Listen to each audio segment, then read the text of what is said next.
Hello, everybody. Welcome to the Global Dev Studies Session 2. Today's topic is going to be about how to build fast and secure website with Jamstack. Today is May 28th, and we are coming to you live from Tokyo. And our speakers will be coming from both Nigeria and the USA.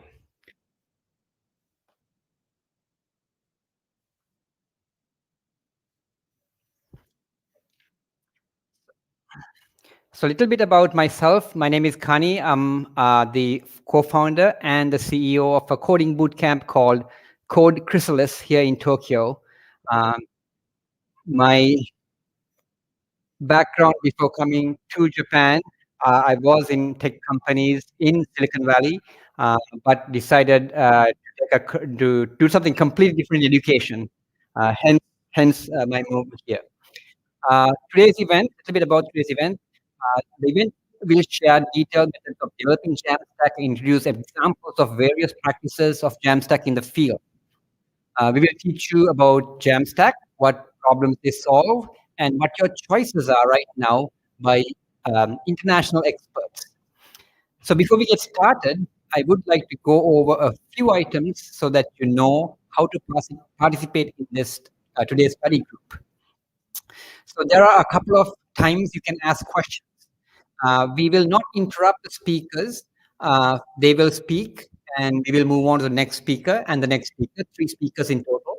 And we will have a Q&A session at the very end. And we also have a chat channel for you to chat and be interactive on YouTube. And also, if you have any questions, please use Slido. You have a QR code on your screen to ask any questions during the talk. All right, without further ado, I would like to introduce our first speaker of the night. He's an engineer joining us from Nigeria, and hope I don't butcher your name, Ekene. Is Eze. What an awesome name! Ekene is a developer in Nigeria, and he's a developer expert in engineering technical. He's also a technical writer. He enjoys working on projects that help other software developers learn and grow. He has a YouTube channel where he teaches about Jamstack and view things. When he's not working, he likes to play Fortnite and watch adventure movies. Ekene, I'm going to hand it over to you. Take it over, my man. Thank you very much, Kani. Thank you, everyone, for having me. Yes, my name is Ekene Eze. I am a software developer, and I work for Netlify as a developer experience engineer. I'm based in Dubai, United Arab Emirates, but I'm currently in Nigeria visiting my family. And thank you all for having me. So let me go ahead and share my screen now.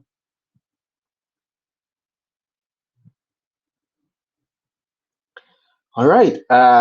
So Kani rightly mentioned that today's event is about building sites with the Jamstack. So it's only nice that we start off the first session with understanding what the Jamstack is. So in this session, I'm going to talk about what it is not, what it offers, and how to get started, and a lot more Jamstack related things that I'm going to share with everyone today. All right, so let's look at the agenda. So first, I'm going to talk about what is the Jamstack. Recently, we've found that a lot of people define the term Jamstack in a lot of different ways, but I think it's also good that we have a general idea of what the Jamstack is before individuals can tailor it down to suit their respective needs. We'll also look at what benefits the Jamstack brings to the table, how it compares with other rendering techniques and other architectures. And we'll also look at a Jamstack site that we've built at Netlify with my colleagues while we were trying to make the Jamstack Explorers platform. All right, so let's get started with what is the Jamstack. First of all, Jamstack is not a stack. I did not come up with that. It is a way of building, a way of architecting the web where 3 things happen, right? The UI is compiled, the front end is decoupled, and data is pulled in as it is needed, right? This is if you look at the Jamstack.org website, you'll see that there are three core principles of the Jamstack, and that is very well captured in this definition. The UI is compiled, the front end is decoupled, and data is pulled in as it is needed. Now, let's take it a little bit back to how we did things before the Jamstack, right? This is a typical monolith application where all the services and all the different parts of what makes your application lives together in one single entity called your app, right? All the different parts of the application is built into that application, and they are all tightly coupled together with each other so that every part of your application lives within one single entity, which is your app. So if you have authorization, if you have posts, if you have requests, if you have reports and all of that, it's all part of a big bundle, which is your app, right? That's how we did things with monolith applications.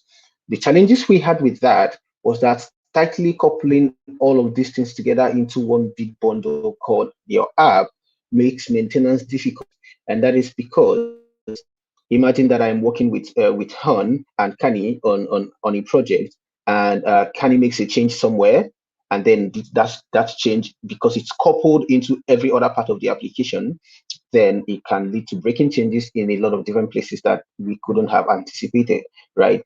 So that it makes maintaining monolith applications a little bit difficult. Also, it doesn't quite make it easy for remote developers who are working from different places to contribute and work together on monolith applications, because once again, it's difficult to track what is happening where in the application, because everything is tightly coupled. So it's easier for developers who are working from different parts of the world, right, to work in an application that is not architected in a monolith way. Also, there are too many infrastructures to manage, right? If you're building monolith applications, you have to deal with web servers, with databases, with load balancers, and all of those things that front-end engineers like us really just don't want to bother ourselves with, right? We really just want to write our front-end code and get it on GitHub and get it live to users. So those are some of the challenges that we faced with monolith applications that now introduced us to microservices, right? Microservices are a step further in removing the complexity in monolith applications. It gave us the opportunity to break down all the parts of the applications that were coupled together in the monolith application into individual separate applications, standalone applications of themselves, that then talk to each other using APIs. Right. The good thing with this is that it's no longer coupled together, so people can work on different things at different times. I could be working on auth, Hon could be working on reports, Kani could be working on the comms, and since the services talk to each other with APIs, we all have that monopoly in our works, and we know what we are doing, we know what we are expecting and what we're giving out. But like every other thing, it had its own challenges because if you're building microservices, it requires a lot of experience and expertise, right? A regular front-end developer might not have the expertise that is required to build a microservice to architect it in that way. And that is because, for instance, if you want to build the application that we showed in the last slide, that means you need to know how to work with APIs, right? And that is not something that comes by default for front-end developers, right? We don't usually build APIs, we just work with them. But if you're building that, you're going to need that to know how APIs work and how to architect them and how they talk to each other. Also, it requires more resources, right? Because you're building it, every single part of your application is a standalone service of its own. It means you're going to require maybe hire a lot more engineers. You're going to take a lot of time to get that project out of the way, because you're building a lot of different things that talks to each other. It could get incredibly large. Which is then what introduced us to the Jamstack, right? The Jamstack just added a layer all above it.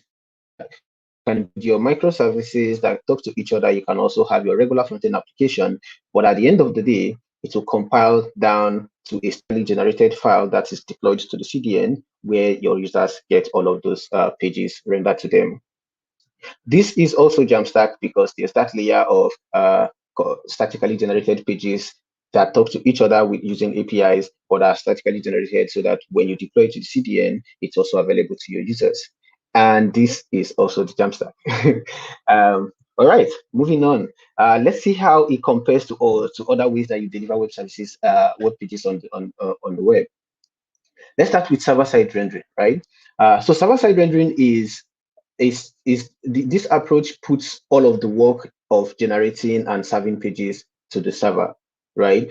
So when a user requests a page, that request goes to the server. The server will process the request, compile the page, generates the page, send it back to the browser. The browser will look at it and render the page that has been received from the server. So the problem is that the server does a lot of computational work here, and it might take a while depending on how fast your server is and where the user is requesting from. It takes you might see a loading screen for a while to allow the server to do all of those computation and send you the requested page. The second one is SPAs. This is like the opposite of the SSR, right? The most majority of the work is done on the browser, which also means that you have to the speed and the performance of your site is going to be dependent on your browser and on the power of the device you're using to access the site. But if you are on the Jamstack, the content is pre-built, right? When you're done writing your code and you click on that deploy button or you run your build command, what happens is that at the build step, all the sites, all the dynamic routes, all the dynamic parts, every part of your application that requires content is pre-generated before the site is deployed. What that means is you have the opportunity to get all the content that you would ever need in your application even before the users ask for them, right? When you have it pre-generated, deployed on the CDN, then users can access those content from anywhere in the world, and they don't ever have to see a loading screen again because the site is kind of like already available to them. All right, so that's a quick introduction on what the Jamstack is and how to recognize a Jamstack site when you see one, on how to architect one. So let's look at the benefits. What does it bring to the table? Why should you care about the Jamstack? The first is performance, right? Jamstack sites, because they are generated at build time, it removes the need to generate pages on the server when the user requests for it. So what this means is that your pages will be readily available on the CDN even before your users request for them, meaning that the speed is high and your users will never have to see loading screens like this one, where they are fetching data and getting the response and then displaying the response. That will never happen to you if you're building on the Jamstack the right way. The second one is that it's simple by default, right? If you had experience monolithic applications and deploying your AWS instance, you're deploying on Heroku, you're doing a lot of different things to host your site in it, host your API somewhere, host your front end somewhere, do a lot of all of these things. It can get really complex. But if you're building on the Jamstack, you really need to do three things, right? You write your code, which basically means build your application with your server-side generator. You push it to GitHub. You deploy it on your preferred static host. That's it. Your site will be live in minutes, if not seconds. So it's one of the benefits of using Jamstack. It's one of the things that I really like the most. The workflow is exceptionally simple, and it gives you the easiest time to ship and get your code to the world. So this is a quote from my CEO, Matthias Bielman. It says that simplicity is a prerequisite for reliability, which is also something we are really happy about the Jamstack. It's quite reliable, and that also stems from that it is simple. You can predict every part of it. You know what's happening where. You know what your code is doing at every point in time. The next thing is that it allows teams to ship faster. So if you're working in a large organization or in a company where you have a very large team that is working on the same thing or working on different products, if you're building the Jamstack way, it means that you get to market faster than the traditional way. We have an enterprise customer at Netlify called Loblo Digital. When they started using the Jamstack, we got these metrics from them that before the company had been existing for 7 years and they had only shipped 9 products. When they moved over to the Jamstack, they shipped 11 products in 4 months. And that is the power of the Jamstack. That is how much it can help you and your team, because you really don't have to bother about any of the infrastructural overheads.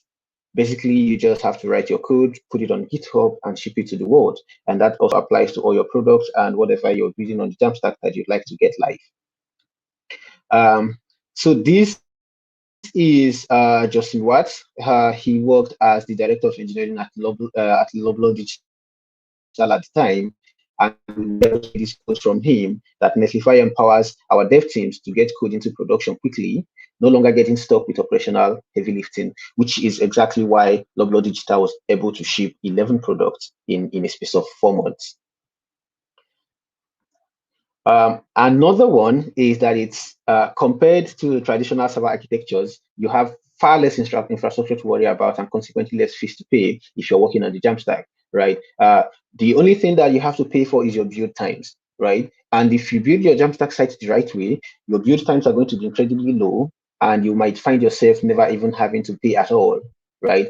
All the sites I have hosted on Netlify, all my Jamstack sites, I'm not paying a dime for them, even as at now, and I've been using some of them for like a year and some of them for like 2 years.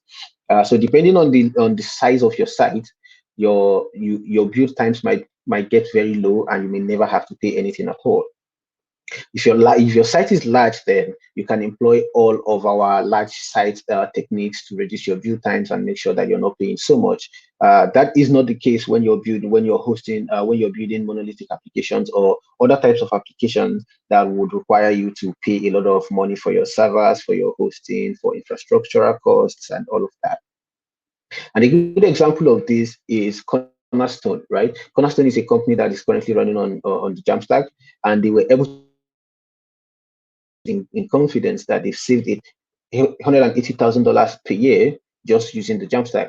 These are infrastructural costs that they otherwise were paying in a lot of different places. But using the Jamstack has saved them this amount of money in just 1 year. So you can imagine how helpful that would be for other companies. And that's not all. Loblaw Digital that I mentioned before, they also reported a savings of $456,000 in just 1 year of using the Jamstack. Right. So the other thing that I am really happy about that the Jamstack also brings to the table is that it allows front-end teams to build on their strengths, right? So if you're a front-end developer, right, you care about writing front-end code and getting it to your users as quickly as possible. That is something that the Jamstack allows you to do. You never have to worry about backend services. You never have to worry about DevOps. You never have to worry about configuring web servers. You never have to worry about load balancing and managing traffic to your site. All of these things are done for you, and they come out of the box. So really, it allows you to just pay attention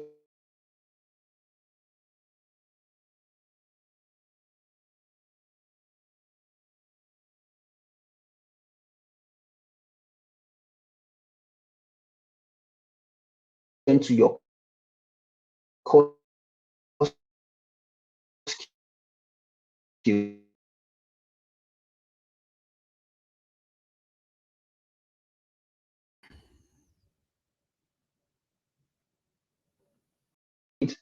Is going to be like 5 times the security you might need to implement on a Jamstack site, because it's read-only hosting, and also because Jamstack shoots into all of that third-party services that already have inbuilt security as well. So imagine that I'm working with Sanity, I'm working with Strapi on my Jamstack site.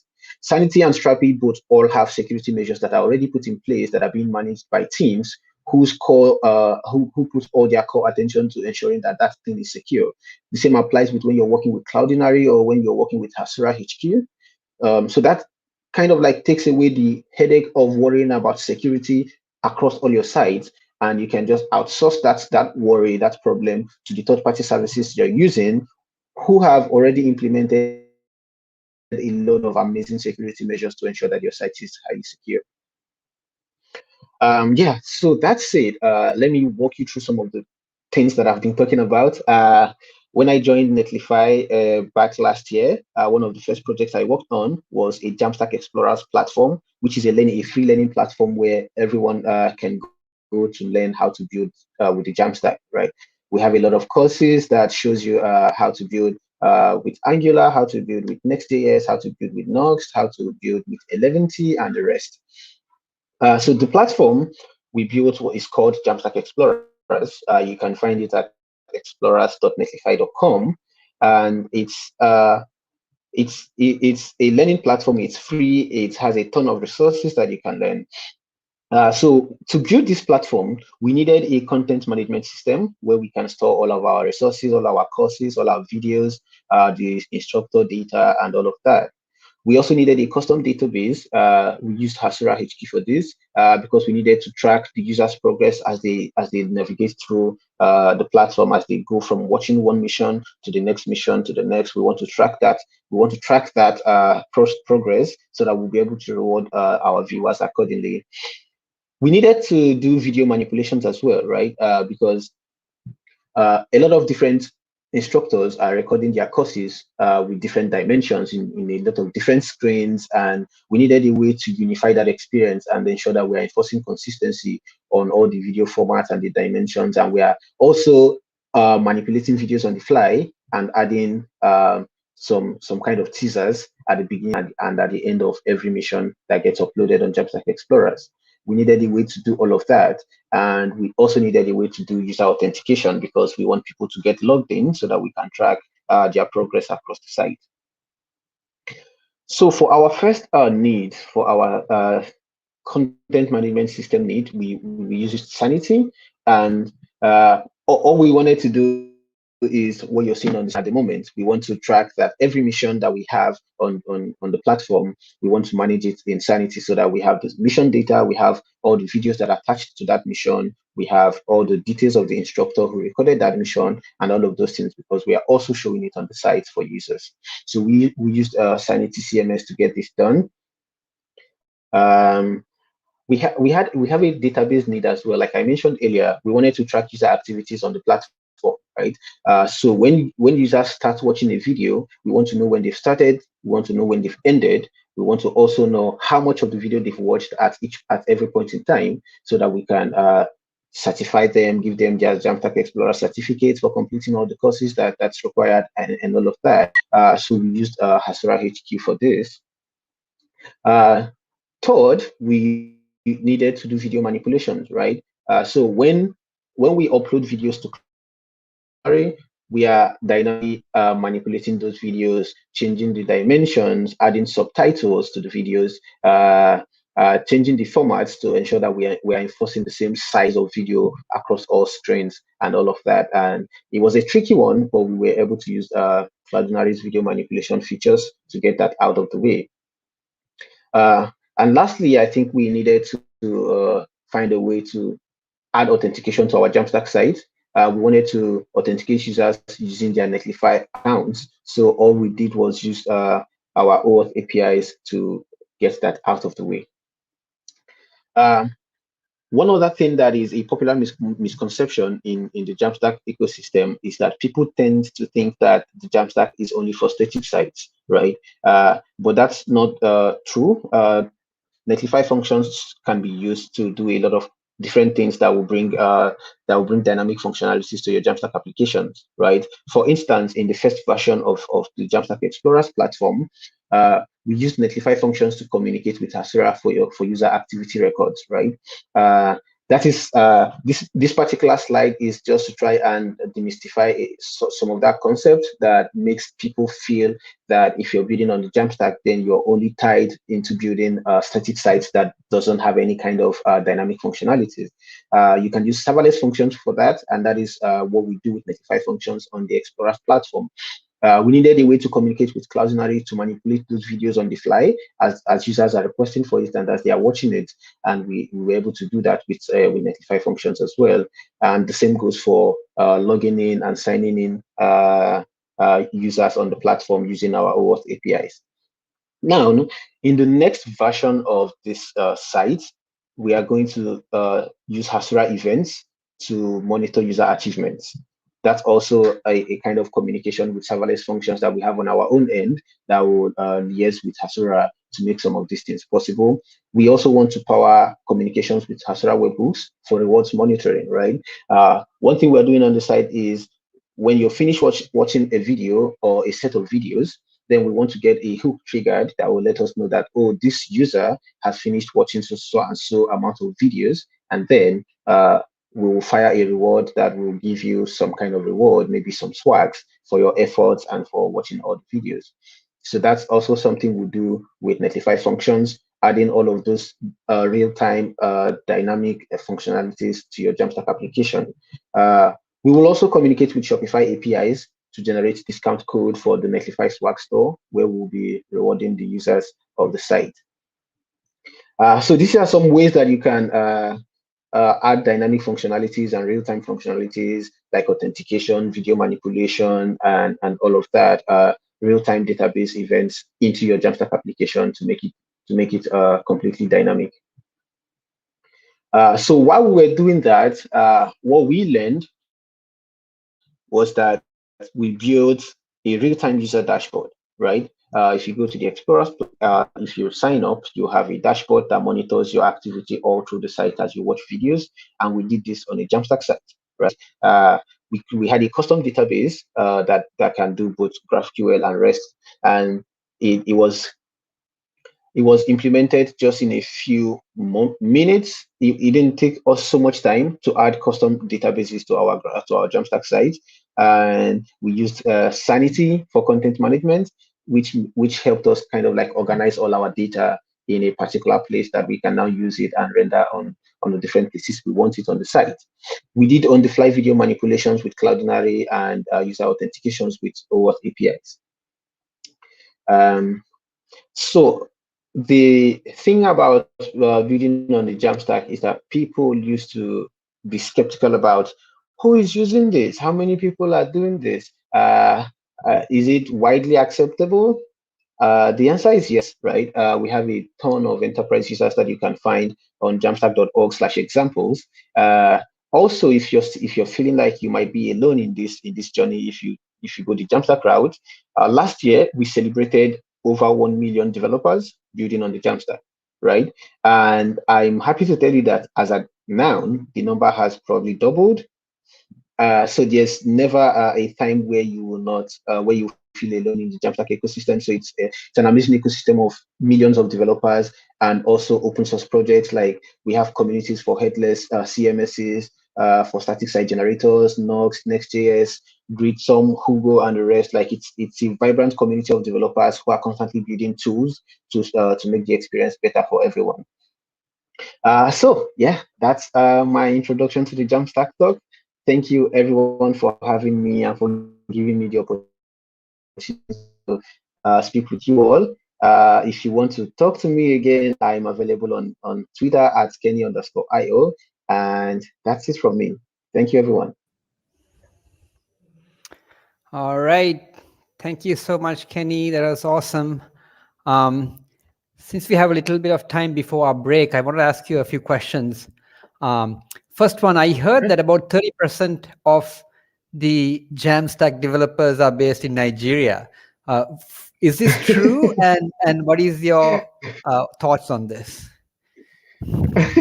So I don't know about that particular metric, but I know there's tons and tons and tons of developers in Nigeria, amazing developers who are doing incredible things every day. I'm not sure what the exact number is or the exact percentage, but I know there's tons of Jamstack developers in Lagos, Nigeria, and they are doing incredible things every day. If you're active on Twitter and you pay attention to what is happening in tech, you'll probably find a lot of them are doing incredible things and sharing their work on Twitter. Sure. So do you have a theory as to why that may be the case, why there's such a concentration of Jamstack developers?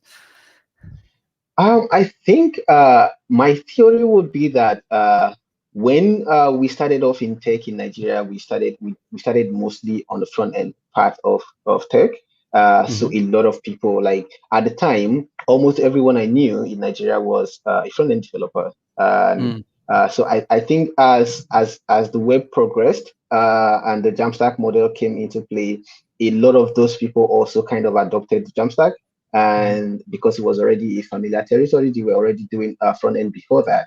So it Mm. was easy for a lot of people to embrace the Jamstack, and they started building on it. And it's really hard to not continue when you start with the Jamstack.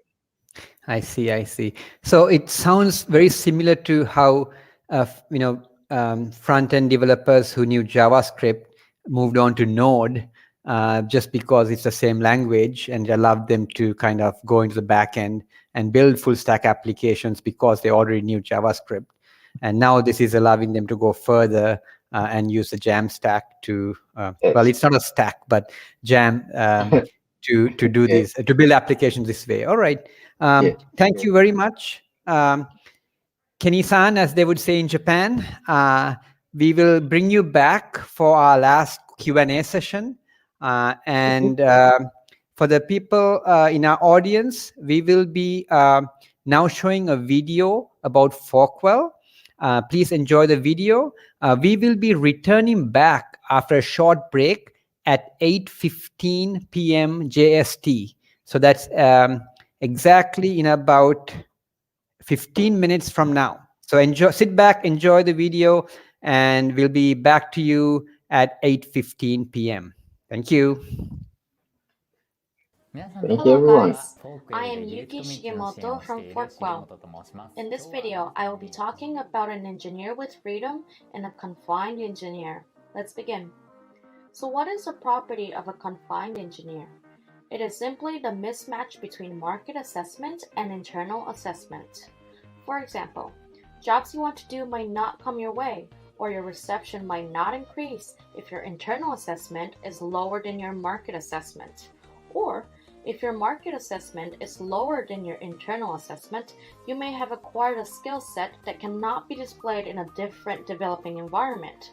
Even if you wanted to transfer, you can get stuck without even noticing. What about engineers with freedom? You guessed it, their market assessment and internal assessment are equilibrated. They are valued from both ends. So what exactly creates the gap between these two? Simply put, there is a high tendency to deviate into internal assessment because it is very hard to visualize market assessment. Nevertheless, a free engineer knows their market assessment, keeps conscious of it, and endeavors to fill the gap. If their internal assessment is lower, they would appeal to their company their real ability and improve issues that are unable for the market to acknowledge, such as communication skills and teamwork abilities. On the contrary, if their market assessment is lower, they would improve skills that can apply in other developing environments and make an appeal to the market. This way, you would see both market and internal assessments equilibrating, leading to a more liberated working style. The answer is study meetings and convivial parties. That is why we also hold study sessions and sponsorship. However, this past year or two has been difficult because of the decrease in the number of encounters outside of the office. So what is there to do? I would like to recommend Scouts. We have interviewed a developer on what they think about Scouts. The answer was that they are happy about it to an extent, but some things are troublesome. For example, it is a bother when there are too many Scout mails in a short period. When and if they open the mail, a lot of time it contains the same content. Went to the interview, and despite the Scout getting asked about a statement of purpose, receiving a failing note in the screening process, we asked the person on administration and this on an interview. There are a whole lot more cases, and I know you're nodding your head as you watch this video. So we put the retrieval result on a collective transmission function and think about it when there's a reply. I don't know what to say. How inconvenient is this situation? And so as a solution, please let me introduce Forkwell Scout, a scouting service where engineers and human affairs are burden-free. There are 3 features. First of all, we do not have a simultaneous transmission function, in other words, no spam. Second, you can easily sell your strong point using the portfolio. And thirdly, you can see what points of your skills are valued by the scouter on the scout mail. All of that said, numerous companies are waiting for you. Register and create a new career.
All right, welcome back, everybody. Konbanwa from Tokyo.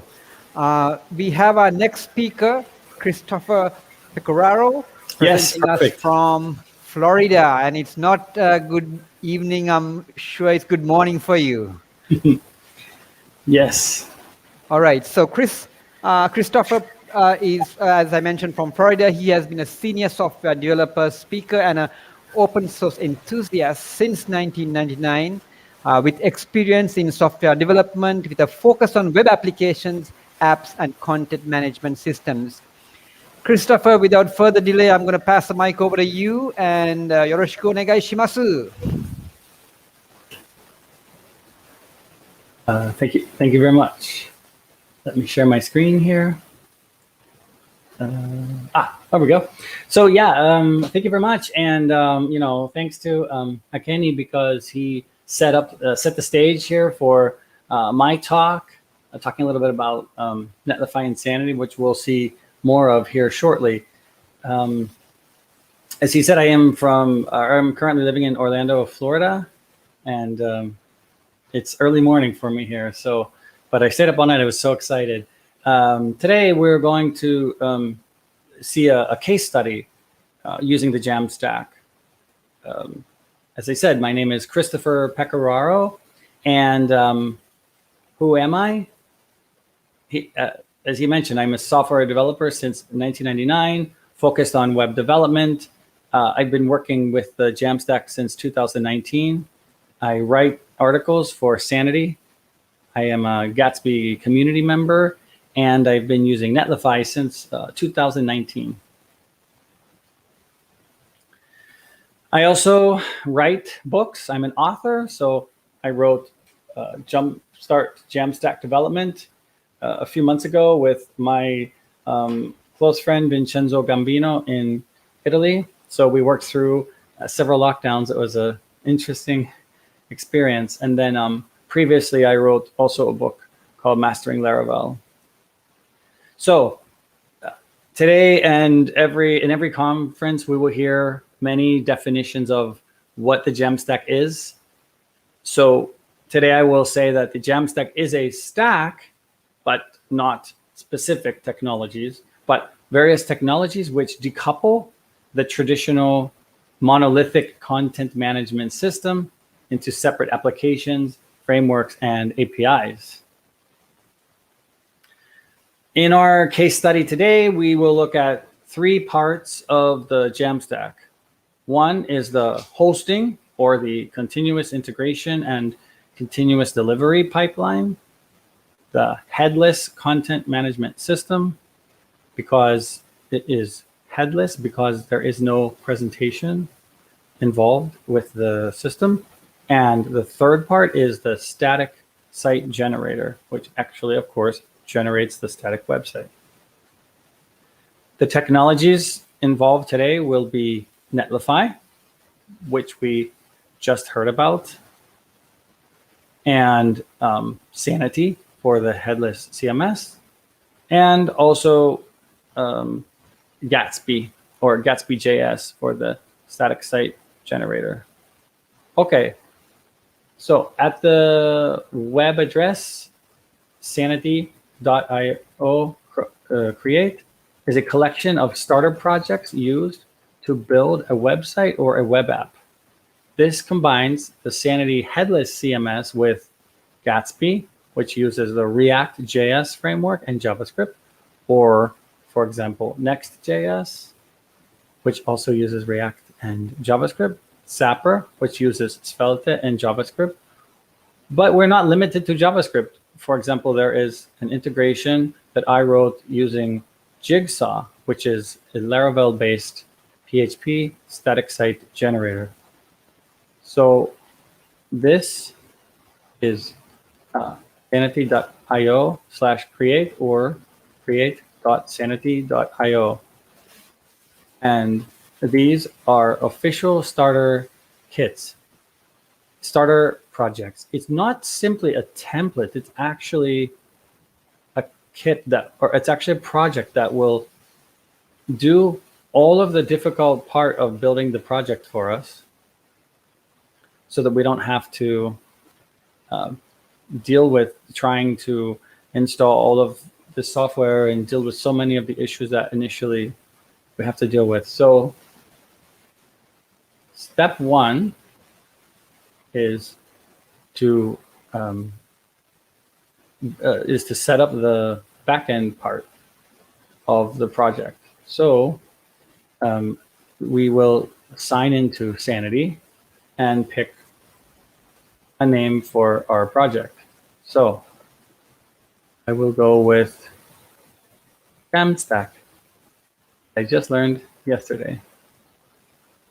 That is step 1. This will set up the headless CMS and put sample data. Step 2 is to log into GitHub, because that will put all of our code into GitHub and allow us to automatically deploy it. So we will call this Jamstack Japan 2, and we can create a private repository. The third step, so that we can actually deploy the project, will be to connect to Netlify. So you can see here I'm logged into Netlify. 1, 2, 3 steps 1 minute worth of work, and I click create project, and everything starts to happen. It's wonderful. The first thing that will happen is that Sanity will produce a data set similar to a database, but it is a content. It's a set of content. Second step is it created the repository in GitHub, and it is now building the site, which takes a little bit of time. So first, we can open the Sanity Management Console and see what has been started up for us. To manage the data, to manage the content, Sanity has a studio, and it is open source, so it can be modified. So let's take a look at the Sanity Studio. Okay, this is the dashboard, and then the desk. On the desk, we have blog posts. So, for example, my brand new blog powered by Sanity.io. So we have a complete content management system with sample data already populated. And this is the lowest package is free for use. So for most small projects, it's sufficient to get started. Okay, the second part is the GitHub repository, which is automatically created. So in this folder studio, we have all of the files for the project that we can modify. Okay. The third part is the actual Netlify deployment. And if we click on the link, we can view the deployment log. This is actually combining the contents here with the templates that were created. You can see right here on the left, and it will create the site for us. So this is the building the studio, and then let's look at the site. Here we go. And this is deploying, and it was published. This builds our site. We're looking at a log of everything that was done to put together the site. And so at the very bottom, site is live, and we can view the site like this. So in 2 minutes, we have a working site, well, in this case, a working blog. Okay, so I want to modify this. Okay, so so I cloned the data. I cloned the project from GitHub because we want to save a little bit of time. So I have in my project here, Jamstack Japan, I have Studio and Web. So we can go into the Studio directory and type Sanity start. And this will start up a development version of the Studio so we can work with the contents directly. Then in the web directory, so Jamstack Japan /web, we have Gatsby. And I will type Gatsby develop.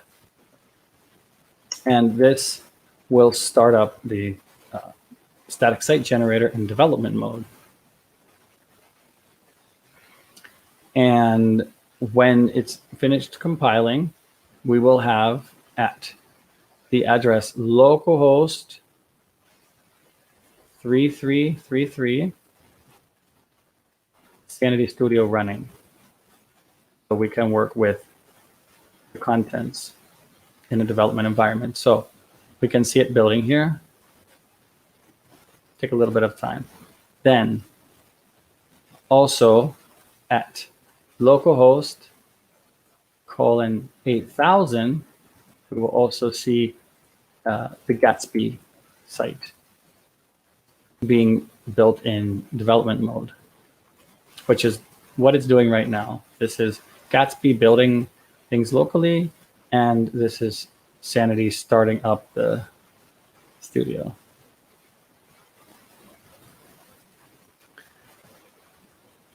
So we want to, for today, a very simple example, but very powerful. We want to add a subtitle. So this is the title of the article, my brand new blog powered by Sanity.io. Let's check on the progress.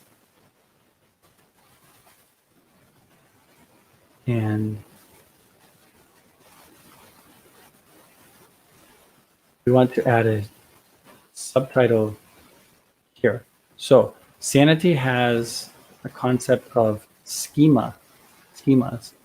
And a schema is what determines the structure of the contents. So if we start with our project completely closed and we navigate to Studio, Schemas, Documents, Post. This is the schema for one post in the blog. And we can see here, name post, it is a document type, and the title, which is for viewing, is called blog post. Okay, we're building, and good, the studio is complete. So now we have the blog posts, and we would like to, this is the title, we would like to add a subtitle. So we can go into the schema and look at the fields. So in the fields array, we have title, slug. This is the address that we can see in the URL, my brand new blog powered by Sanity.io, and published at, which is a date, the image, the text of the article, the authors, and etc., category and block and body. So I want to take the title. I want to add a field called subtitle. So let's do that. Subtitle of type string, and the title will be subtitle. So this is subtitle. Okay. Now we have added a field to the blog schema. When we look into Sanity, we have the subtitle. Here it is. So we can fill it in. This is the subtitle. Okay. Now, the next step is, okay, perfect.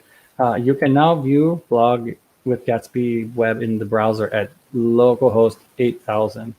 So now we can view the blog. So localhost 8000 is Gatsby building the static site, and sorry, localhost 3333 is Sanity managing the contents. If we look side by side, we can see that if I update the contents here,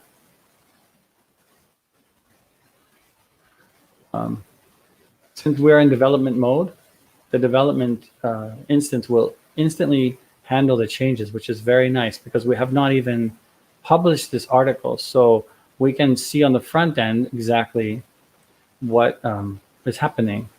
So what just happened, I changed, oops, still early here, my fingers aren't awake. I changed some contents. So that's really, really nice. Okay. So the first step is we've added the content. However, Gatsby uses, in this particular example, GraphQL to pull the data from the backend. So if we look at in the web directory, a file called Gatsby node, this is what builds the pages. So we have a method called create pages and then create blog post pages. And this actually performs a query and generates each page. Right here, blog, date segment, slug current. Using this template, blog-post.js. So if I look in templates /blog-post.js, starting from the top, I might have the includes, and then I have this GraphQL query. This is how Sanity communicate, or this is how Gatsby pulls the data from Sanity, and it's a standard format. So Gatsby can pull information from a lot of different sources, even WordPress or Drupal, and use the same format. So we have the title field right here, and we need to add the subtitle here. And so this will give the subtitle to Gatsby, but we're not done yet. We need to publish these changes.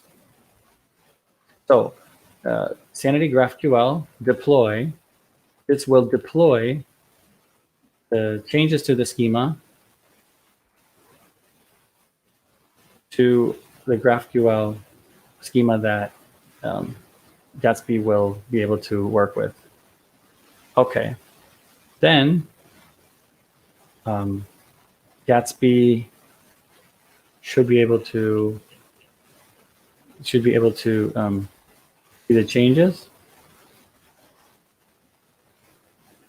Let's see what happens.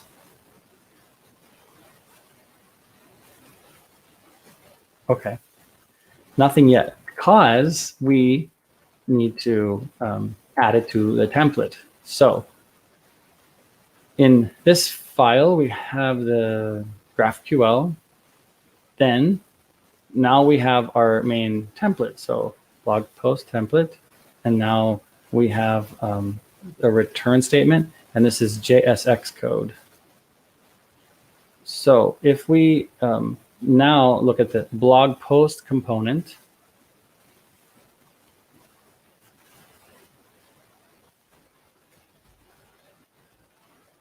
and bring in subtitle and find where we are printing out the title of the page here. It's an H1 tag right here, my brand new blog powered. We can add a new row under this and give it an H2, and we are going to print subtitle.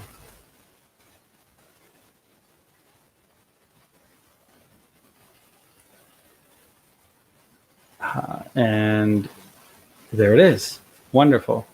So we can also view the structure of this document by looking at, by inspecting it. So we can see that in Sanity, this is a nice JSON representation of the data. But how do we work with it in Sanity? Or sorry, how do we see the GraphQL information on the, whoops, I can't type it in, on the Gatsby side? Gatsby has a way for us to see what GraphQL is actually seeing. So if I do all sanity post, and it's using sanity as a prefix here. So if we had a different system, it would be, all Drupal post. So by running this query, we can see all of the posts, but we're only pulling the ID. So we can use, sorry, let me make it larger. We can use this navigation to also show the title and the subtitle, for example. So by using this tool, we are able to actually construct the exact GraphQL query that we need to use. And if we look here at this particular node, we can see our subtitle. So this is very nice. We can add in, for example, the main image that's pulled back, and also the body and the contents of the article. And one nice addition is that here I have the code exporter, so I can actually export, or I can actually copy and paste this exact GraphQL code, depending on whether we want a page query or static query or static query hook. And this is actually working code. So if I take this and I copy it, I can paste this right into a template and make it work. So that is a very quick and simple introduction to how we would,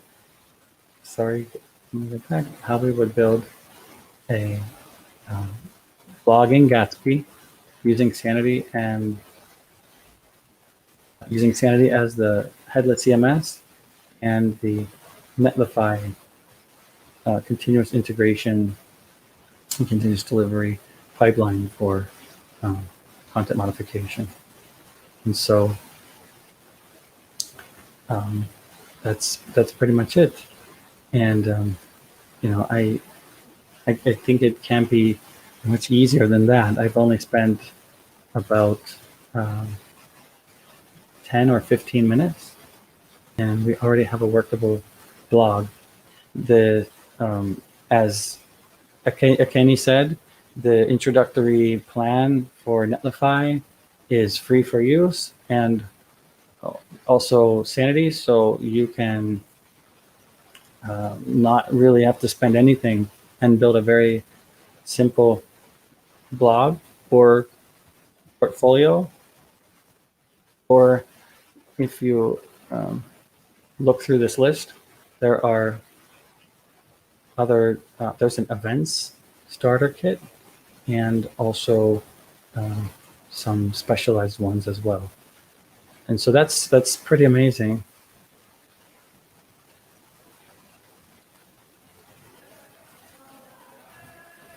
Awesome.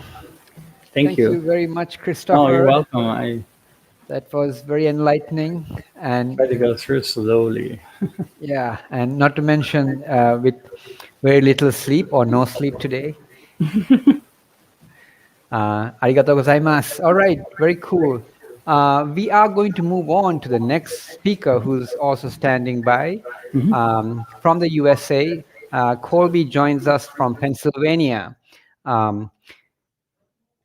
Colby Feok, I hope I'm saying that right, Colby, who is turning in from Pennsylvania today. He's been learning by doing. It's the best way to learn, and it's how Colby helps others learn JavaScript, React, and the static web. His work includes technical writing, videos on YouTube, courses on Egghead.io, 2 books, and working with the development community as a developer advocate in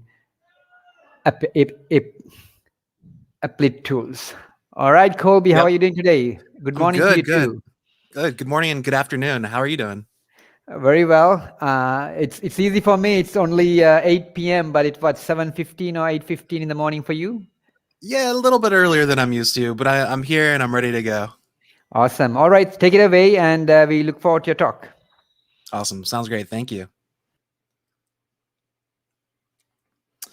Well, hey, everybody. Today it's getting personal. We're going to talk about e-commerce, React, and the static web. So who am I? I'm Colby Fayok. I'm the one hugging BB-8 and Kylo Ren over there. I work with the dev community as a developer advocate at Applitools. You can find me pretty much anywhere on the web by just Googling my name, as I'm the only one in the world. So let's take a look back about a year and a half ago. It both feels like it was 10 years and just last week. We were able to all safely go out to restaurants. We could meet up with friends and family. We could even grab a bite to eat alone.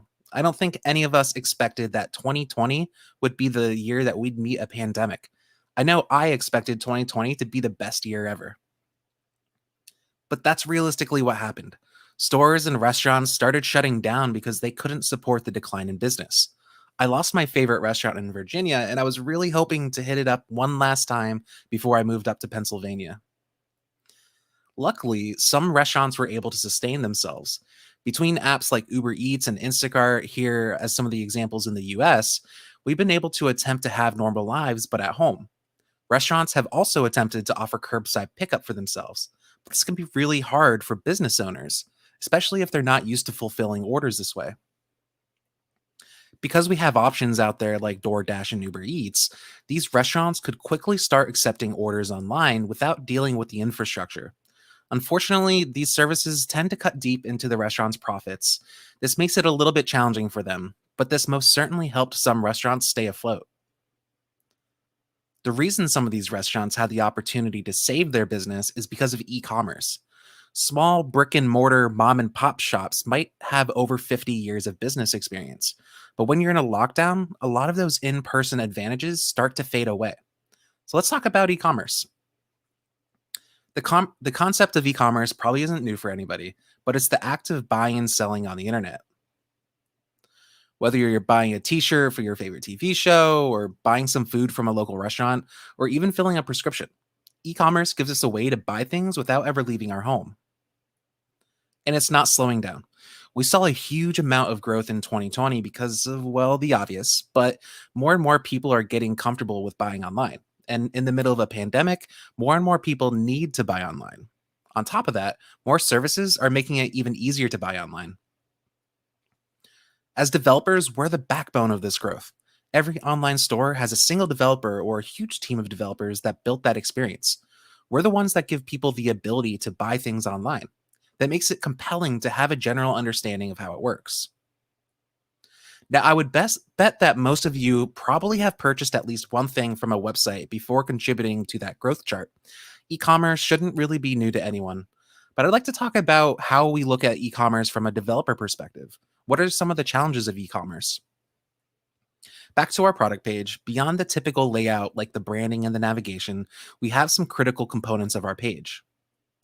The image, the title, the price and variations, the cart, and the button that adds it to the cart. When we're trying to serve this page, it can't just be a static HTML page. Some of those pieces need to be highly dynamic in an online store. Parts like the image and the title, they shouldn't really change that often. They're probably okay being static and waiting for that HTML file to update again. Even the variations selection, we probably know all the variations ahead of time, so that can be a static list of options too. But the price, the availability of that item and its variations, and even being able to purchase it, they all need to be accurate when someone is trying to buy it. If the price is wrong, your customers might complain that they're getting overcharged. If someone buys that item and it's sold out, you're stuck not having enough items to send out to people, meaning canceled orders and unhappy customers. The good thing is we have a lot of options with how we can solve this. Some solutions are more traditional, but we also have some modern techniques that can help us give our customers a great experience. Serverful solutions are probably more traditional. The browser makes a request to a server, that server renders the page, and returns that HTML to the browser, where the customer can shop. With a serverful solution, our dynamic content really isn't a problem. Each page request hits the server, so that page can be custom tailored to the detail of that visitor's state. whether that's reaching out to the database to grab that person's logged in state or grabbing that real-time price and availability of an item. But there's another option where we can serve our website completely static. Instead of that server taking the time to render the page, we serve static files straight from storage. That includes the HTML, CSS, JavaScript, and any files that we want to show our customers. When it's served statically, we don't need to do any of the work on the server. We deliver the website directly to the visitor. In order to make those pages dynamic, we can reach out to the APIs from within the browser or at build time. So what would that actually look like in practice? Showing some images and text on a page doesn't need to be dynamic. Leveraging the tooling that we have, we can statically generate the page's HTML and CSS, along with any of the JavaScript, and dump that into object storage. We can even display a bunch of products in a grid. Like we talked about before, that also doesn't need to be dynamic. There's nothing necessarily special about how this page needs to be put together. And just to be clear, I'm not sure if Space Cadet, the store that I've been showing here, is actually static. They actually might be on something like Shopify. But beyond a typical content management solution that triggers a new deploy on update, kind of like Sanity that we saw a little bit earlier, this doesn't need to be real-time dynamic. But moving back again to our product page, the vast majority of this page can still be static. Our images and meta information can be served directly from static hosting. We can let that refresh with a new deploy when something changes. To provide the dynamic aspects, we can take advantage of client-side requests. We can pull that price directly from our e-com platform like Stripe so that it's always up to date. For our cart, we can store that state in local storage, or we can use a serverless function to hit a database with that information. The stock is probably the trickiest of all this. Imagine a website like Amazon, where you may literally have 1 million people trying to buy one product at the same time. On top of that, that product might have limited stock. You need to be able to support very quick read and writes to avoid overselling. Content management systems aren't really equipped for that type of thing. So you want an e-com service with inventory management built right in, or a performant database solution. That way we can avoid unhappy customers. But as we sort of dissect this page, we can see that how realistically we could serve the underlying page completely static, which will alone give us a bunch of wins, while maintaining that dynamic nature of an online store. Now, those dynamic pieces are probably the bigger challenges you'll face specifically for e-commerce. But I mentioned that by serving our pages static, we get a bunch of other benefits. So what exactly do those benefits look like? Well, once we have those core pages in storage, we can serve them from a CDN like Cloudflare's CDN that they offer, using a CDN which allows pages to get served from locations all over the world. They'll all be at least relatively close to your visitor, which means they're going to get served super fast, which is a good thing because people really want their pizza fast. Like here, Little Caesars in the United States uses Gatsby for their website and ordering experience. But beyond hungry customers and developers, page speed is important because it directly correlates to conversion rate. If you're not familiar, conversion rate is the percentage of your traffic that actually buys something. There are a ton of studies on this, but eBay, for instance, found that a 0.5% increase in their conversion rate with a 100 millisecond load time improvement. That might not sound like a lot, but eBay is worth over $10 billion. So just as an example, 0.5% of 1 billion is 5 million. So that adds up pretty quickly. And bonus, serving static files on a CDN most likely means less downtime. The fact that the page files are static and on top of that cached at the edge, those pages will infinitely scale. You don't need to worry about how your website will scale aside from the APIs. There's less of a chance that you're going to get completely taken down by the Reddit hug of death or by an instant surge of high volume traffic, which could mean lost money if people can't buy your products or just simply navigate through your site. It's also going to be cheap. These are some of the options that we see at least available in the United States. While this might not matter as much for big corporations, for small business owners and individuals, every cent counts. The fact that there are so many services with free tiers You can literally get up and running with a store for free, then scale that cost of processing payments as you grow. So now that I've convinced you why this is a good idea, where do we actually start? While trying to narrow down e commerce to three things feels like a little bit of a simplification, there are really a couple of core components of an online store. You have your products that you want to sell, you have to be able to take orders and payments for those orders, and you ultimately need to fulfill those orders or ship it out to people.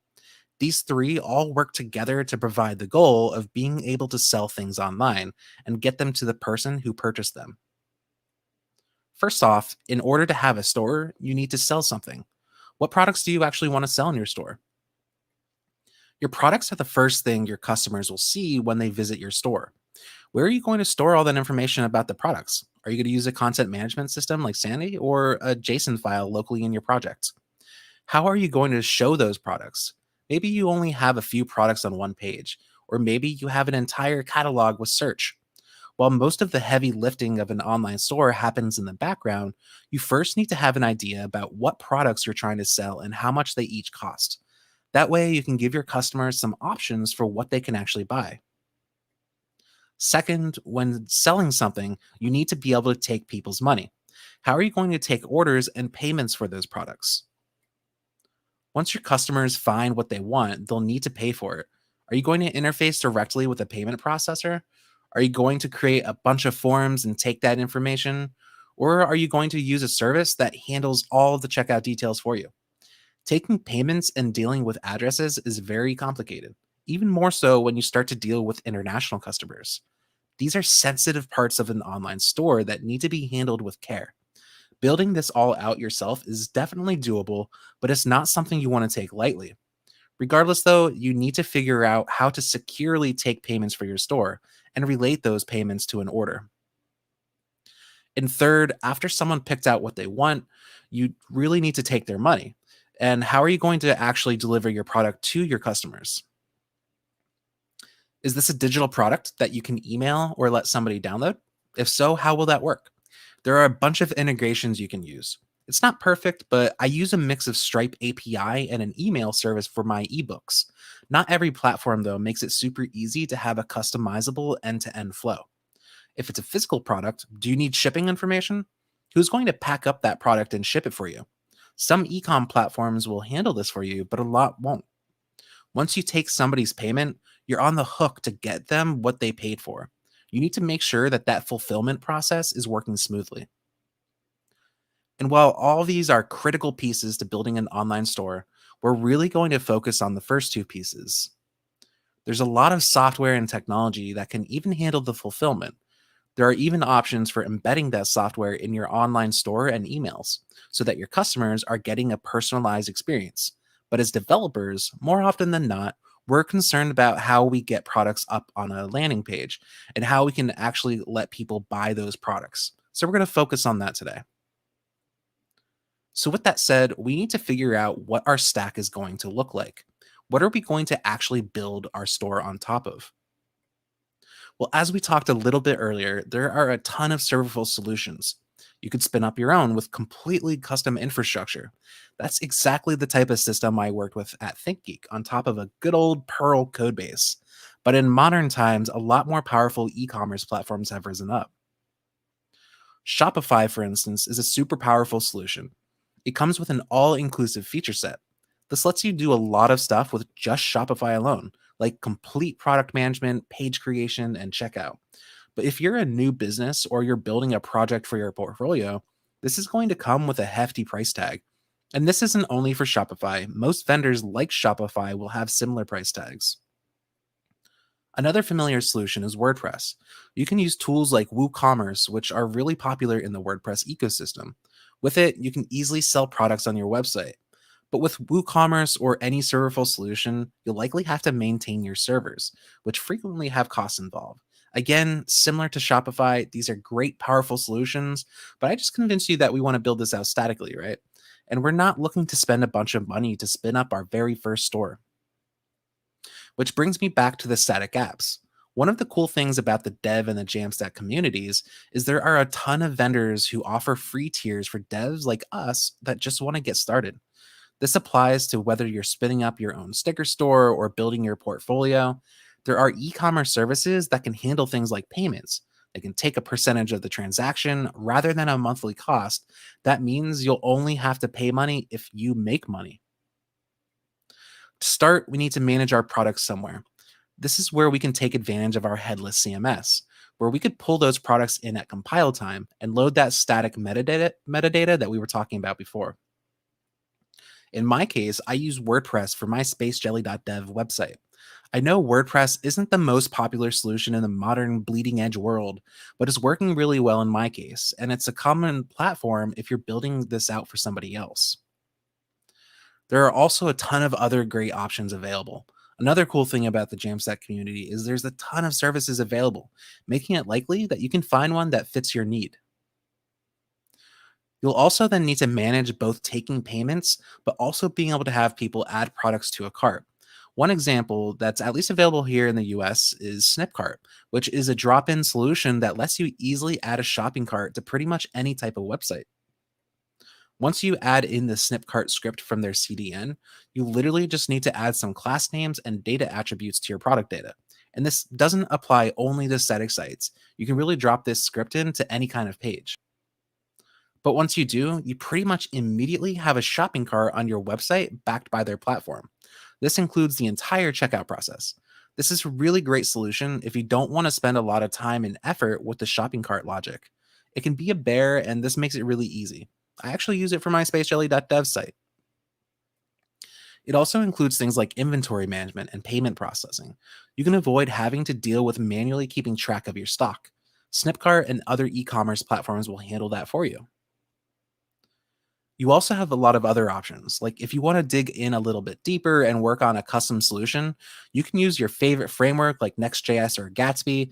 Once you create your new app, you have full access to React. With it, you can create your own shopping cart. Since at that point you have the flexibility of React, you have full control over how someone goes from adding an item to the cart to getting to that cart page. You also have the full capabilities of React's baked-in APIs.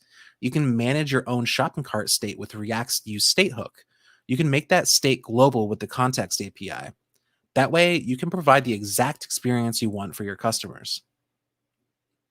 Or if you want the custom experience, but you don't want to manage that tricky cart state, you can even use a pre-built library like useShoppingCart, which will give you a cart state system out of the box with a React hook. That will immediately allow you to get productive with cart state in your application. With either of those solutions, you can store that state in local storage. That way, when someone reloads the page or leaves and comes back after a second, they can still see all of those products in their shopping cart. You can even persist that cart state in a database, but that doesn't necessarily become critical until you want to persist that between sessions, or if you want to support shared cart between different devices. But either way, once you have your cart state, you can use something like Stripe Checkout, where you can push your customers into a checkout solution. While Stripe Checkout won't handle all aspects of an online store, similar to Snipcart, Stripe will handle the checkout process, which is one of the bigger pain points of taking people's money. The cool thing about this static approach and taking advantage of APIs for all aspects of the dynamic pieces is we can still use services like Shopify if we want. While you'll be paying the price of using Shopify, if you're already there or need all of the services that Shopify provides, it makes for a great opportunity to leverage both worlds, the benefits of static sites and your Shopify store. But whatever service you choose, you'll ultimately need to deploy it somewhere, which this is probably the easiest part of the entire thing. Once you have that compiled version, you can serve it wherever you want. At that point, it's really just object storage. So whether you want to use Netlify or one of the other many cloud providers, you have a lot of options. So what's stopping you from spinning up a new store? The cool thing about e-commerce is it's become a fundamental piece of our everyday lives. Millions of people around the world are shopping online. Having the tools in our hands makes it easy for us as developers to spin up new online stores. If you want to learn how to build that Next.js and Stripe checkout solution, you can check out my course on egghead.io. We'll walk through building a shop with Stripe Checkout. We'll use React hooks and the Context API to create a global cart. I'll include a link in my talk notes, but you can also go to colbyfayok.com/ecom, or you can find the course on egghead.io. And that's it. And if you want to learn more or chat about the talk, you can find me everywhere at Colby Fayok. Like I said, I'm the only one in the world. And I'll also tweet out a link about some of the stuff you've seen here today. Thanks, everybody. All right. Thank you, Colby. Awesome stuff. All right. I'm going to ask, please, for all three speakers to rejoin us and unmute their mics and cameras for a Q&A session. We originally had this Q&A session starting from 9:15 to 9:30, but looks like we might have some good time for some cool questions and discussions, which is awesome. All right. And we have everybody back. So we've got in some questions from our audience today. So I'm going to start with the first question that came in Japanese. There's a question about, so if our current engineering team is not familiar with Jamstack, what would be a good way to go about in experiencing and transitioning to a Jamstack web app development process? Anyone want to take that first? I don't quite get the question. Can you take it again?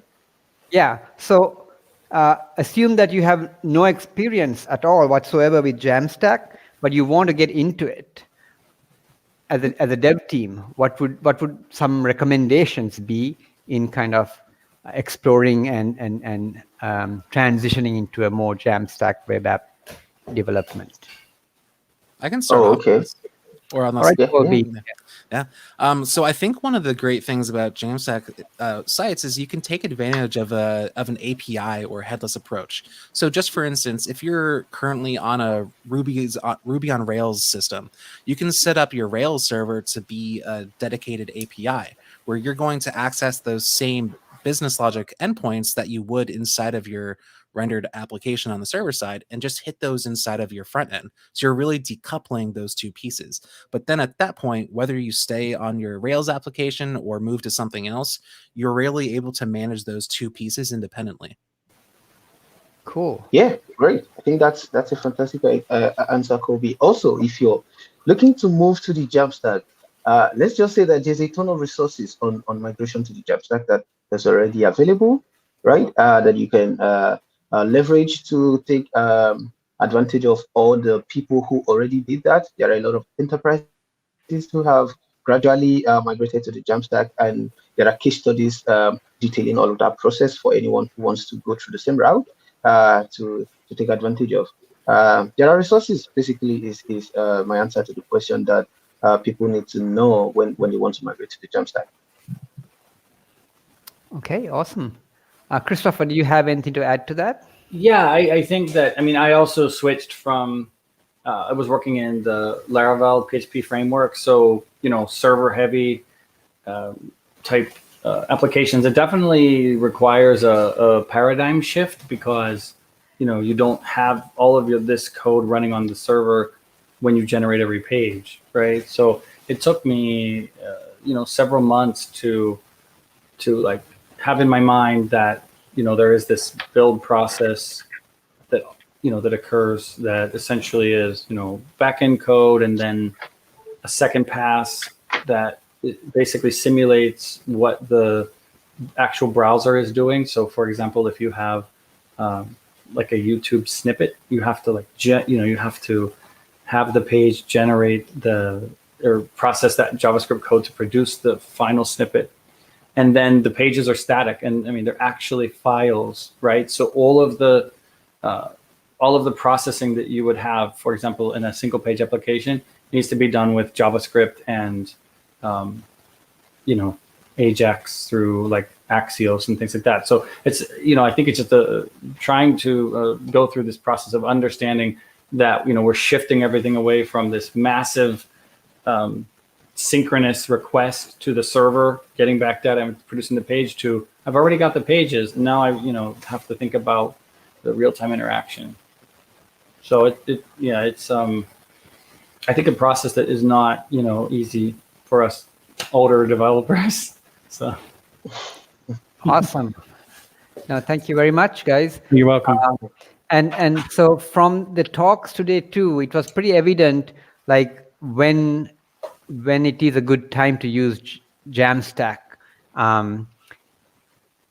There's a question about like, what are some times when you should not use Jamstack, where you should stay away from Jamstack? If anyone wants to take that on. Yeah, I don't mind coming in here. I think Go the ahead. simplest and the most straightforward answer I can give you is, if you want to build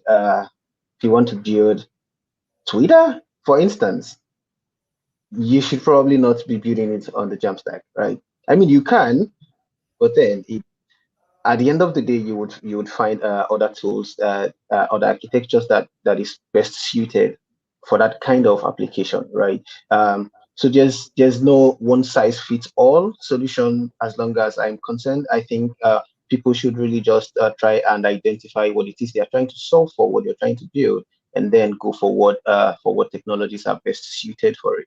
I don't think the Jamstack is a good answer. Is just the thing that you use to build everything, right? I think if you're building things that require like e-commerce sites, like Kobe mentioned, if you're building blog sites, if you're building applications with not so much interactions, that doesn't require so much real-time capabilities that people need to do everything, and it has to update in real life, in real time, and you have to monitor all of those states. If you use microservices and serverless functions, you can probably do that on the Jamstack. But I think if you want to do what's best for you, maybe there are other things that could be easier and be better suited to handle all of that for you. Okay, thank you. Colby, do you have any comments? Yeah, sure. I agree with pretty much everything he was saying. I think one thing is just to consider kind of looking at the pain points and the trade-offs for you as your team and what your team personally struggles with. Kind of like you said, there's no one size fits all solution. And while my mentality is I try to go static first because ultimately it's a little bit more manageable from an infrastructure perspective, that might not necessarily fit all use cases. So I think trying to measure things like performance and how productive your team can be are kind of critical to that entire process. Got it. Cool. Christopher, and I'm going to ask you too. Well, and I think, Akeni was touching on this, that, for example, now with things like the functions in Netlify, it's not exactly like a static page that's a file and that's it, right? So we're seeing, I think, at least through Netlify, like we're seeing some of the functionality that we had from before being added back in, so that we can still do Jamstack, but in a modern way. So, for example, as I mentioned, I was working in the Laravel framework, so I found out that you can actually execute PHP code on Netlify, and through functions you can do essentially what you could do before. You just have to rethink your strategy, and everything is just function calls. So I think that it's doable, but it's just evolving to sort of moving away from just, hey, we're generating static pages, to we're generating static pages, but we also have functionality. And then, coupled with the Netlify functions, we're getting closer to the way we did it with the server heavy stuff, but without the like security issues and the maintenance and everything. So it's a good time. Cool. All right. Thanks again. That gives us a real good idea from this talk on like when to use and maybe when not to use. That's a good summary. I actually have a personal question for you guys, and I would like maybe each of you to answer. What is your favorite feature that you like about Jamstack? Colby? So if I'm honest, I think my favorite part has been the up and coming of services like Netlify, where as a developer, as a front end developer, I no longer have to think about infrastructure. I can connect my GitHub repo to Netlify, and they handle all that stuff for deploying my static site. I don't have to think about any of it. It's a beautiful thing. Awesome. Yeah, yeah, that's I think Kobe beat me to it, but that's kind of like what I enjoy the most about working on Jamstack is the fact that it allows me to just stay within my core skill set as a front-end engineer. The fact that I can get a site up and running and people can visit that site all over the world in minutes, and I never ever have to set up a web server or worry about traffic and load balancing. It's just amazing. It blows my mind all the time. So I think that's coupled with the fact that it's simple, the fact that I just write code, push it to GitHub, deploy it, and it's done. It blows my mind all the time. Okay. Christopher, do you have a different answer, or is it in the same lines? Well, yeah, I agree that, I spent years dealing with Apache, and, you change the configuration and then you restart it and then you messed it up. And so now your site's down. And then of course, Nginx. So I like that also, like, maintenance-free server. But I also like that, for example, Gatsby compiles or builds all the pages and they get put into the public directory. So, it's essentially a website in a directory. I mean, it's like, years ago we had, Dreamweaver and things, but WordPress, for example, had, I think, plugins, right, that allowed you to make static versions of WordPress, but it was not innately, it was not like part of the original functionality. So when you wanted to, take a WordPress site, you're like, here's, 300 PHP files and a MySQL database. So, the fact that like I said, you can literally just give this public folder to somebody and say, here's the website. It's like we're doing it, like we did it in the 90s, but, we're in 2021. So it's awesome. I think like the benefit we get because of that is I no longer have to, like, I don't have to think as much about things like monitoring, where I know that my static site isn't going to go down. Yes, I agree. That's cool. That's a bit different from the previous answers you guys had, which was kind of like in the realm of ease of development, I thought. But yeah, the fact that it's also maybe safer and more reliable is also another feature, I guess. Cool. All right, thank you. Going back to some of the audience questions, there's a big question for, and maybe you guys can weigh in on this. So the question is, do you think Jamstack will become the standard for website development in the future? Ekene, what do you think?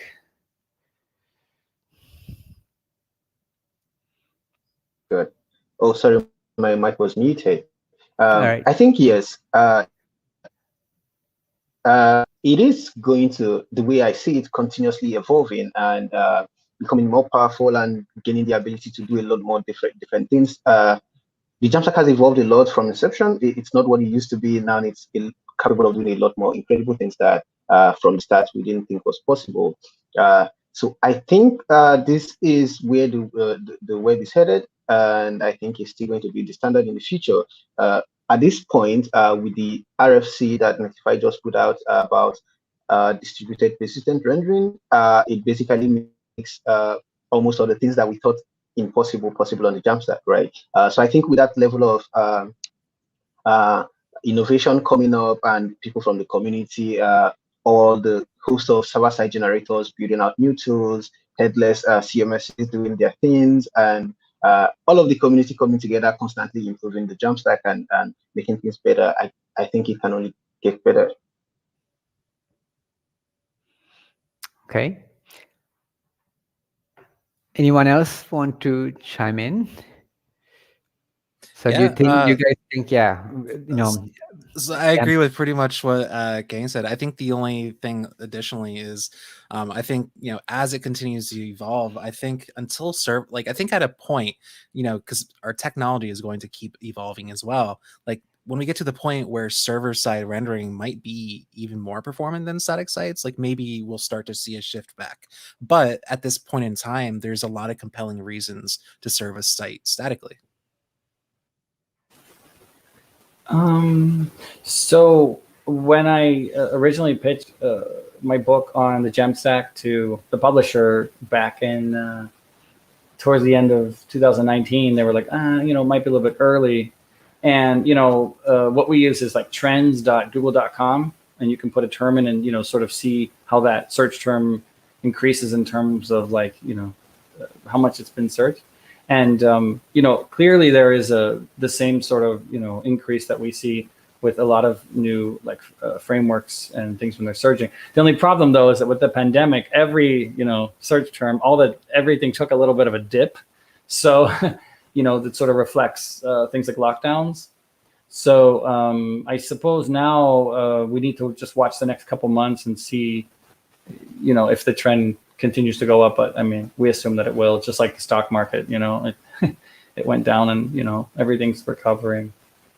So if that's any indicator of, that's, what the publishers use. So, I mean, if that's any indicator of popularity, then we're good. Also, too, the number of books on Jamstack went from almost 0 to about 15 or so within the last year. So, that's a good sign.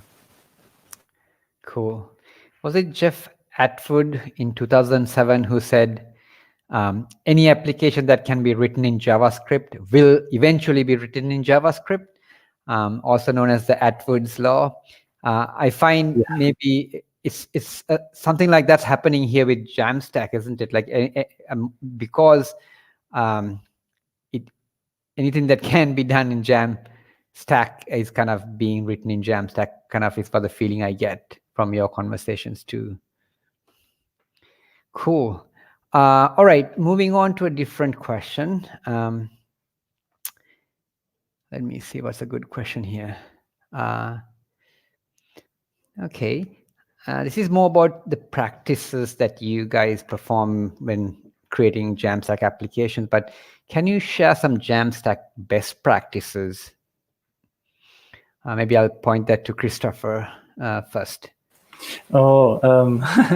I haven't actually been working probably long enough with Jamstack, and I've only, worked with the, Sanity, Gatsby, and Netlify combo, Trio. So I don't really know. Probably I don't know any best practices yet. Probably I need to look at my code. Anyone else have some best practices they want to share with the audience? Yes, I can go in. Please go ahead. Right.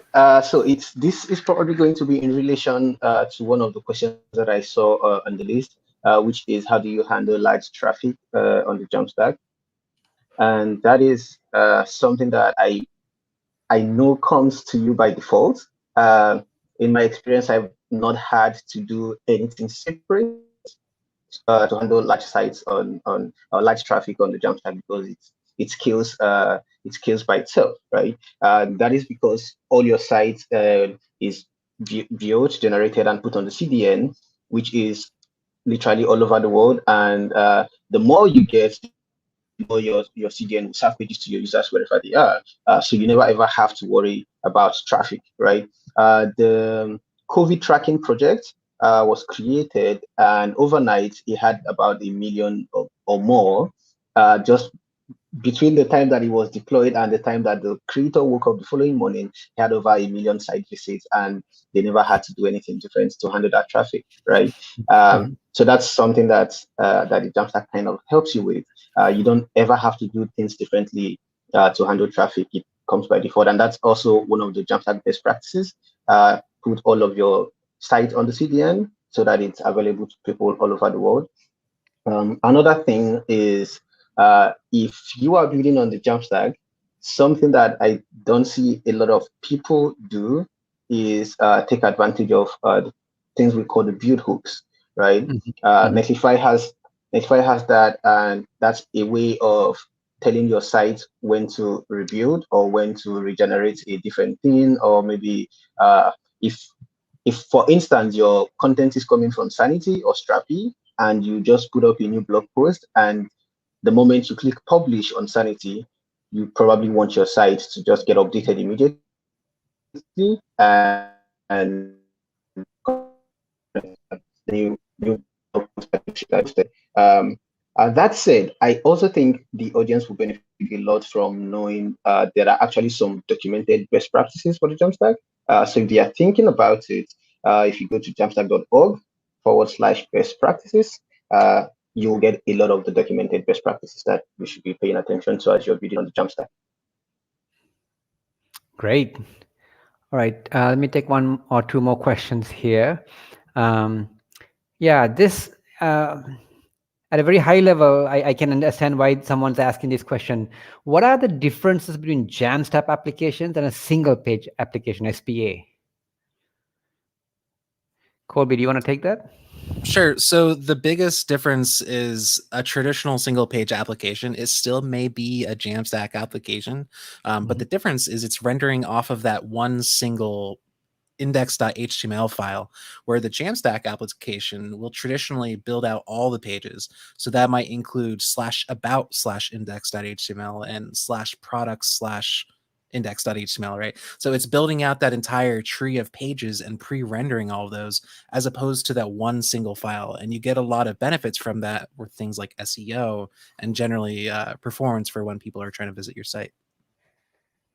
Okay. Kenny or Christopher, do you want to add something to that?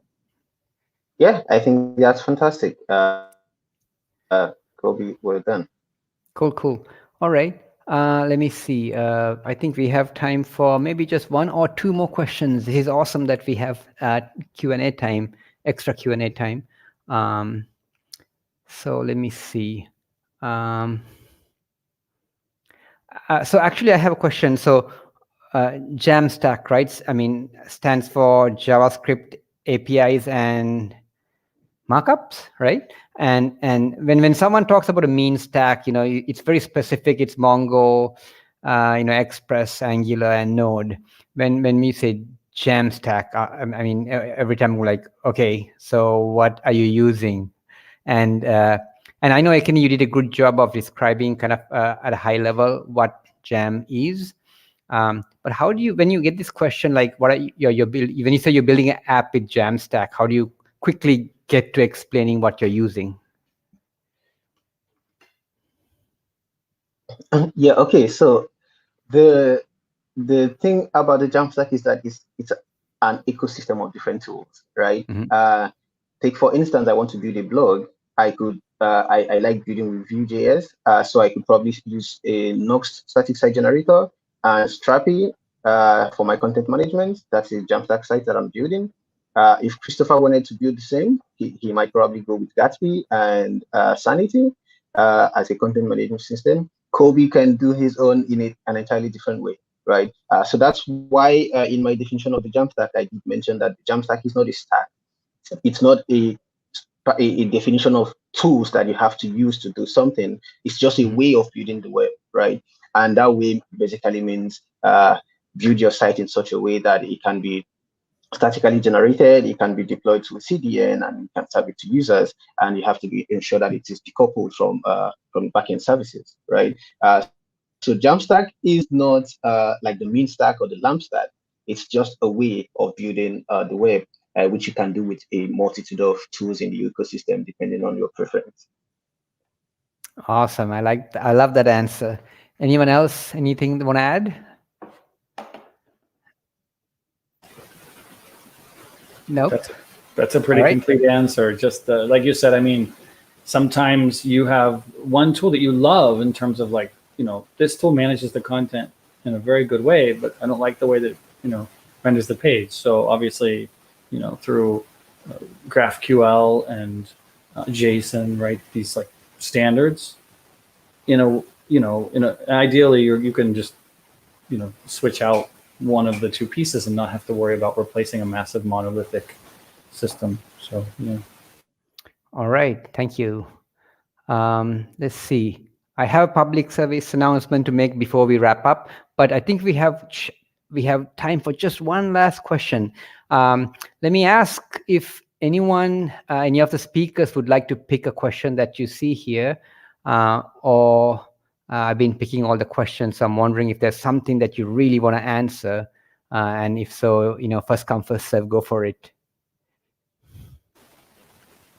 how much do you think a development environment would cost if you were to just do a static site?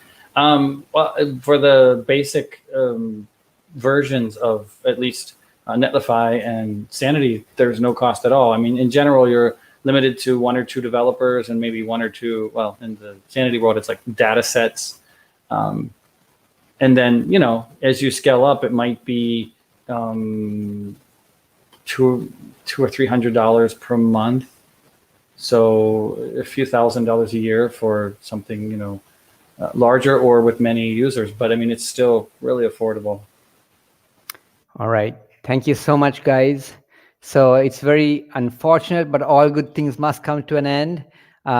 We would like to say a huge thanks to the guest speakers tonight for taking their time to share their knowledge, and also for the audience for participating. You guys from the East Coast, thank you. It's so early in the morning, really appreciate it.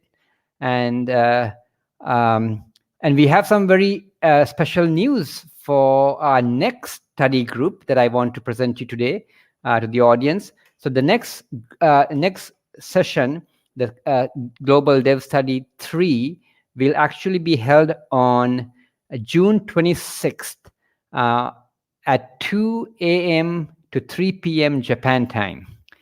June 26th from 2 a.m. to 3 a.m. Japan time. Please mark your calendars, and you can sign up through Compass. And here's the kicker. We are going to have a fireside chat with DHH. The man who created Ruby on Rails himself is going to be doing the fireside chat. So that's going to be awesome. For those of you who don't know DHH, he has hundreds and thousands of programs around the world, have built amazing applications using Ruby on Rails, the open source web framework that was created in 2003. Some of the more famous include GitHub, Shopify, Airbnb, Square, Twitch, and Zendesk. He's also the co-founder of Basecamp, the one place, not all, over the place way to organize your projects and your company. And hey, a fresh approach to tuning emails into something you want to use. I think many of you or fans also know that he is a best-selling author, a Le Mans class-winning racing driver, antitrust advocate, and a frequent podcast guest and family man. So that's going to be an awesome event on the 26th of June, 2 a.m. JST. So you know, take a nap early, wake up for this, and it's going to be awesome. All right, with that, I'm going to say arigato gozaimasu again to all our speakers. It was really awesome to have you guys. And Japan waits for your arrival. Once this COVID problem's over, we would love to have you guys back and do some more real events in the flesh.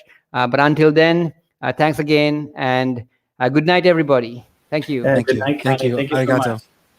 Thank you for having us. Bye.